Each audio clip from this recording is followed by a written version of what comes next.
আপনি যখনই বুঝতে পারবেন কেউ আপনাকে এড়িয়ে চলছে, তখন আপনিও ওই মানুষটাকে এড়িয়ে চলার চেষ্টা করুন।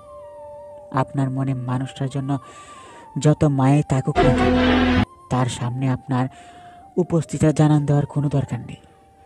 এমনকি নিজের শত দুর্বলতাতেও নানান অজুহাতে মানুষটার খোঁজখবর নিতে যাওয়ার কোনো দরকার নেই। আপনার বিশুদ্ধ অনুভূতিগুলো খুবই মূল্যবান।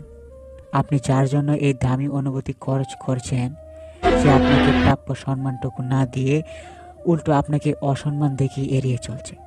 এটা কখনোই মেনে নেওয়ার মতো হতে পারে না।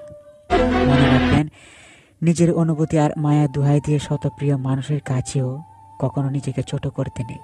কারণ দিন শেষে মানুষ ছাড়াও আপনি টিকে থাকতে পারবেন, কিন্তু আত্মসম্মান ছাড়া আপনি ভালোভাবে বাঁচতেই পারবেন না।